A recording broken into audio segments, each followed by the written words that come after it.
To our Peace Through Strength webinar, and today's subject is National Preparedness, specifically combat readiness, and the future of drones and cyber warfare. National Preparedness is one of the principles of our Peace Through Strength platform, which was put together back in the 70s and 80s, but it's crucial today as we are now in a new era of combat readiness with these drones and cyber warfare taking precedence. Drones are being used in Ukraine, the Middle East, in warfare conditions, but the drones being sighted in the U.S., particularly over New Jersey, have caused a lot of stir and plenty of speculation here, as Larry and I have discussed on a podcast recently. Larry is our senior analyst, and he wrote a paper called Drone Deception. So I'm going to turn it over to you, Larry, to give a little brief on your article, Drone Deception. Thank you, Joy. Drones is the term that we're using today, is really UAVs, which stands for unmanned aerial vehicles. A drone it covers a multitude of sins. It covers boats, it covers robots. It's basically an unmanned autonomous vehicle. So what we're talking about are UAVs. Unmanned aerial vehicles. But for today's discussion, we'll go with the drones because that's the common vernacular. All UAVs are drones. So the drones that we're talking about, like you just mentioned, Joy, in New Jersey, it's hard to say. I mean, the government it's sort of like the UFOs. They keep on trying to hide things, and the public really demands to know it. And they don't want to provide the info. And it's ridiculous because our enemies, if there are enemy drones out there flying over New Jersey, they know all about it anyway. So I don't understand why the government's trying to hide the whole thing. But I'd also give some credence to the theory that New Jersey is full of wise guys.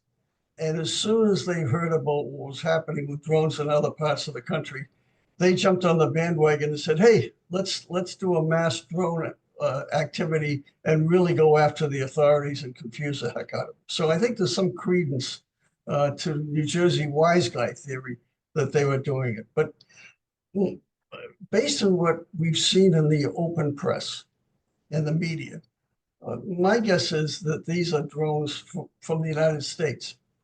Foreign drones, I don't know if China really needs them at this stage of the game on such a mass scale and throwing it in our face.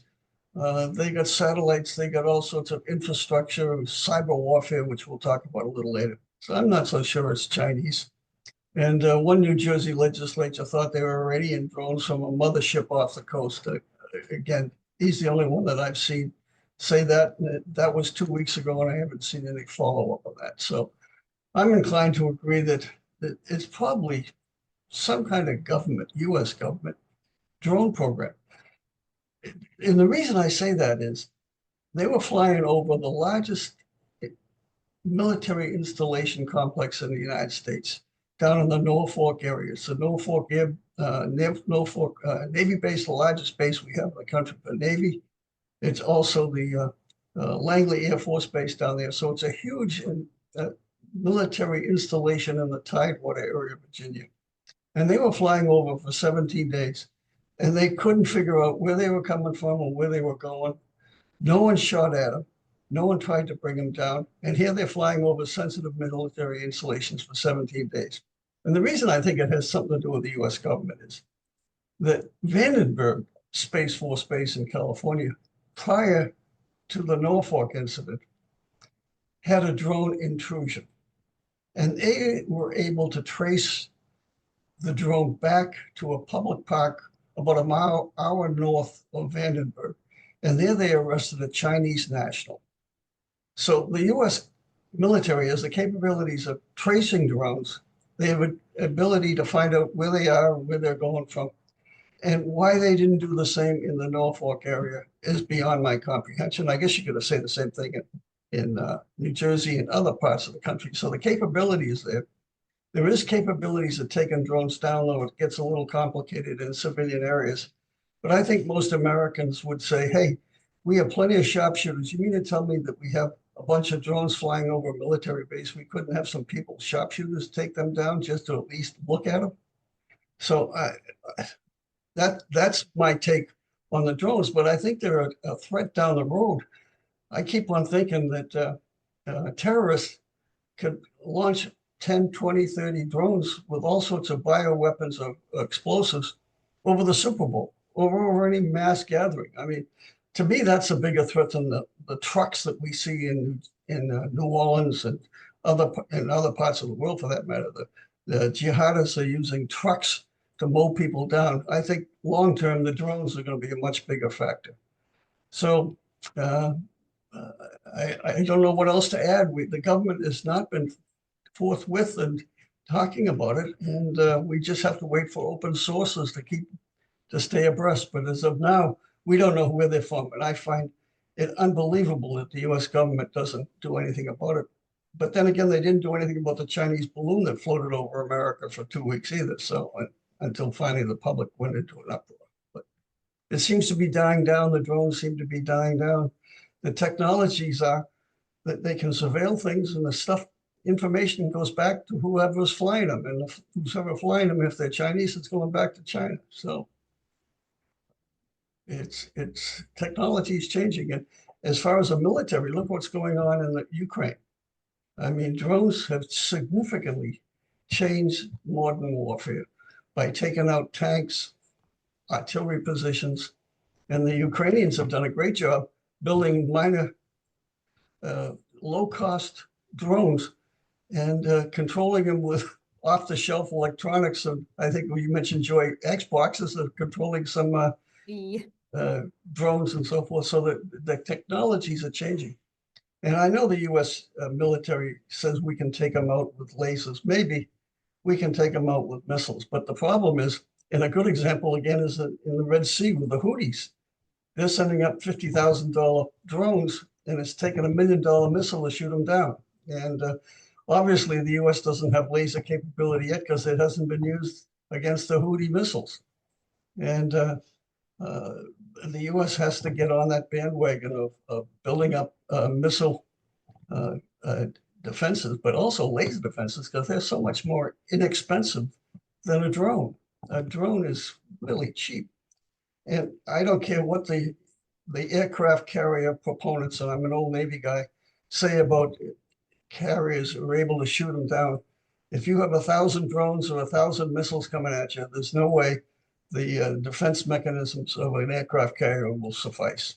And the Chinese have got the missiles. They probably have the drones. Who knows? This, we've seen an inkling of some of their drones, and they're pretty sophisticated. There's two types of drones, by the way, right? There's the helicopter version, and there's the fixed wing version. The helicopter version, about 80 and 90% of the world's production is from China. DJI, for example, has a $6 billion business here in America, selling drones that are used for surveying work, construction work. Farmers use them, news media uses them. They're almost all Chinese. The fixed wing drones, about 60 or 70% of them are made in Turkey. And they had an impact again in the Ukraine war. So the technology is rapidly changing, and about the only way I can see you can take them down efficiently and cheaply is going to be through lasers. But the problem with lasers are, if you have a sandstorm, you have heavy cloud cover, there's raining, the effectiveness of current day laser technology is, it makes them very limited. So there's a huge technical problem, and the U.S. has to be on the offense. If you strictly go into defensive modes, you're never going to win a war. You're never going to win. You have to have the offensive capabilities to take out the other guy and overwhelm him. So it's kind of scary looking at the way it drones, and then you tie it in with the missile development, especially in China.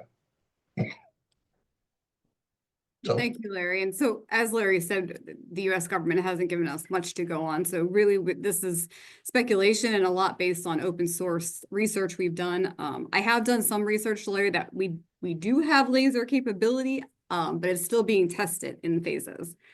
They call it, I wrote down, based on Locust laser weapon system, and it is guided by an Xbox controller. Yeah. And And the British, the UK have a system too, don't they, Joy? What yes, system you do they mentioned have? that earlier. It's called Dragonfire system.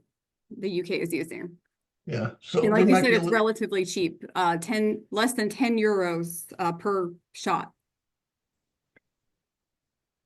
so that's probably the way to go. And they've got it actually deployed on a ship right now, which is more than the US has. So we'll see how this evolves. But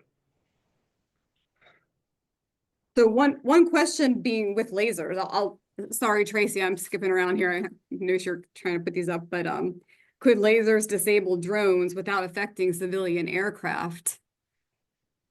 Being a private pilot myself, I'm not a commercial pilot, but I know that you can't fly over military bases without prior permission. And talking to a commercial pilot, I did find out from him that lasers have always been an issue. So that is something that they're going to have to consider, I think, in shooting down these drones is civilian aircraft, commercial yeah, aircraft. there have been instances over the years where lasers have been flashed onto commercial aircraft as they're landing and trying to blind the pilots. So Yeah. I think Clancy wrote a book about that one time, as a matter of fact, back 20 or 30 years ago. So they are a danger, but that's harming a human being. Soft tissue taking out the eyes, that's one thing. How do you take down a drone that has no human in it? That's another issue. So it's a little harder. So then we get back to another question of, could the US military jam these drones and not affect civilian aircraft? And I think on that one, Larry, I could tell you that there is different frequencies for military and civilian aircraft. So it's a possibility they could jam using their military equipment and not affect the civilian aircraft. But that being said, would bring up another question. Are these drones military like we suspect? Are they military? Are they on a military frequency? Yeah, we don't know. I mean, somebody knows, right? Somebody knows. It's out there somewhere. And the government has to know what's driving. I mean, if they can track one drone out of Vandenberg, they could have tracked all the drones flying over Norfolk. I just don't understand why the government is so reluctant to talk about it. I mean, if they're enemy drones, then the enemy knows about it, right? So why not bring the American people up to pace and saying, we have a problem on our hands, and let's address it. I mean, if you don't identify the issue, then you're never going to solve the problem. And as I said, this drone warfare scares the heck out of me in public events. Yes, It hasn't happened yet, but I bet money on it that it will. well, and you said, we've not heard too much about them again lately, but just last Thursday, and you talked about the Super Bowl, over the Ravens game, they spotted a drone and they stopped the Ravens game for a short period of time because of this drone. Just And one. I don't know about you, but I have not seen that happen. Yeah. And that was just one. What happens if there's 100 drones coming into Right. the stadium? What do they do now? Yeah. And chaos is one of the main goals of totalitarian organizations against America, whether it's Marxism or whether it's Islamism. Chaos is a mother of revolution and change. Leonard, I know you had sent a question. Go ahead, Leonard. Well, I was wondering about, not to complicate, I don't want to complicate things too much, but this may be complicating them a bit more, but certainly in one comment, I want to say that we should definitely have a capability of dealing with a drone attack on a stadium. That's got to be priority for our government. For the record, I want to put that out there. But I want to bring up another concept that I don't think anybody's mentioned yet, which I don't think we've gotten to that level yet, which is how about drone-to-drone combat? Like have a drone be a threat and have another drone be sent up with a missile on it, like we have in the UAVs, Larry, and just shoot the other drone down. I think there's some work on that. I've seen some snippets of that where there's drones being developed to take out other drones, which is logical. I mean, I forget who it was recently said, in the future, you're not going to need aircraft carriers because jet planes with human beings piloting won't be needed because drones will do it far better. And I guess there's been some testing done where a drone aircraft with artificial intelligence outperformed a pilot-driven plane. So we can see that coming down too. And the Navy, I know the Navy's working on it as far as drones are concerned. How much they're doing and how effective they are, that I can't answer, but I know they're working on it. So. Yes, I agree. I did some research on that as well, and I do know we have the U.S. has drones that have capability to shoot down other drones. Yeah. You're an old Navy guy, Brian. Did you see anything on the Navy as far as working on drones are concerned? Well, actually, Air Force, but no, I just know we had things where you had to get permission to like fly a drone over a base, and you had specific times. And actually, we had some where they took it up, and then after they brought it back down, they couldn't get it to launch again. Of course, that was in Germany. But yeah, it's interesting. A lot of this stuff, though, like with radar and such, you have to get rid of clutter. You sort of get rid of some of the sensitivity. You just blank things out so you don't see it. So you're going to have to change your speed gates and other things, and then you're going to end up with, I'll just say, a lot more things to sort through. But I'm sure they'll have the computing power to do that. If they don't have it now, they will in the future. Yeah, with AI. Yeah. Yeah, but that's why they have a lot of filters and everything, so you can get through the clutter and just see what you want to see. And if you want to see everything that's out there, then you have issues sorting, finding what you're really looking for out of all the other stuff that can be tracked. Yeah, I know the Ukrainians, for example, are using electronics to attack Russian drones because they use electronics to change the signal. I don't know how they do it, but nullify the electronics of the drones coming in by using electronics to take them down or confuse them, disorient them. So that's another way to do it. But then you get the danger of, in America, you'd have the danger of commercial aircraft being screwed up. So in Ukraine, if it's flying, it's probably an enemy. So let's go get them. It's not that, just like the Ukrainians are shooting down drones with guns. Again, they're not worried about where the bullets are going because they're flying into enemy territory. And I think you brought up a good point too, Larry, and a question I guess that should be asked for combat readiness. Can the U.S. military defend against a swarm drone attack? Not today. Let's hope down the road. Yeah, yeah. Something that needs to be developed. So, Star Wars movie goes back. You remember back to Star Wars, the movie, the big bad evil ship there, whatever it was called. It was attacked by a bunch of small drones type vessels by the good guys. So who knows? Maybe the roles will be reversed. The bad guys are going to swarm the battleship Galactica or whatever it was called, which is an aircraft carrier. So. Well, yes, go ahead, Leonard. Your hand up.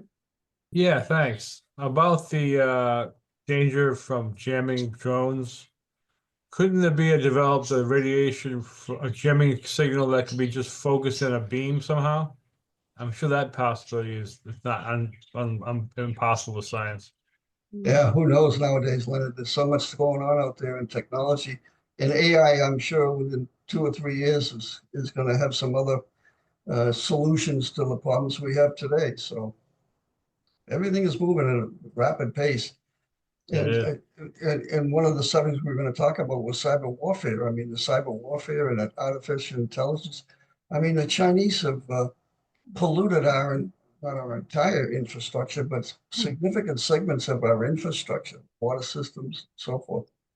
The pipelines have been infiltrated with Chinese malware. I mean, if the Chinese ever pull the plug on us, they're going to take the country down. So I don't think people are aware of it, but I don't see any panic going on or real emphasis by our government leaders to address these issues. They talk about it. I mean, the FBI guy, Ray, talked about it just recently, saying how they've taken over our infrastructure. I mean, so what are you doing about it? And as I said, defense, you can't win defensive wars. You have to be offensive. And until I hear the Chinese screaming about how we're polluting their infrastructure, I don't think we're doing enough.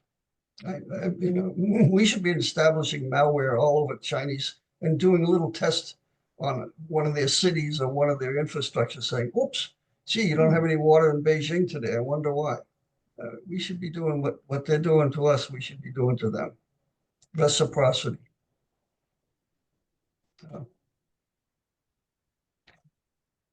This is just a comment, not really a question, but the Houthis are shooting down some of our drones over off the Red Sea there.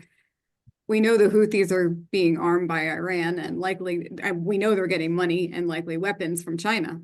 So is it Chinese technology that's able to shoot down our own drones? That's a concern. I don't know. I just read that the Houthis are getting more sophisticated equipment from Iran that's coming from China. So they're getting more sophisticated drone systems too. I don't understand why the whole world isn't going after the Houthis. Well, I do understand, but I mean, in the old days, pirates like this and terrorists like this wouldn't be allowed to operate. I mean, I don't understand why the U.S. doesn't shut down every port in Yemen. Well, that way they can't get stuff from Iran and China. But we know the UN's in this with aid because the people are starving, because the typical terrorist organization doesn't take care of its people all that well. Until we have the will to win, we're not going to get anywhere.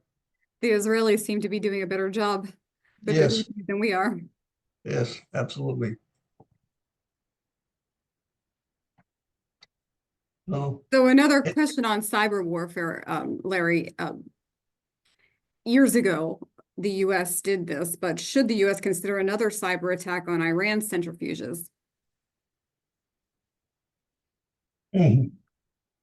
Time is close, isn't it, huh? We've been hearing this now for a while. Iran's right on the verge of having an atomic weapon. I have mixed thoughts on that. Going after them with cyber warfare is okay. Militarily attacking them, I'm not so sure that's a smart thing to do. I'm a big advocate of soft power. And soft power means you don't declare a kinetic war, you do other things that are nasty. And you know, if Iran develops an atomic bomb, what are they going to do with it? They're going to wipe out Israel. They can wipe out Israel other ways too, with biological weapons.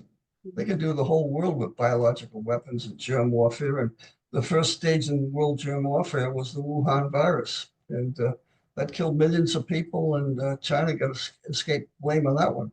So who knows? How do you trace germ warfare? Yeah, that's a hard one.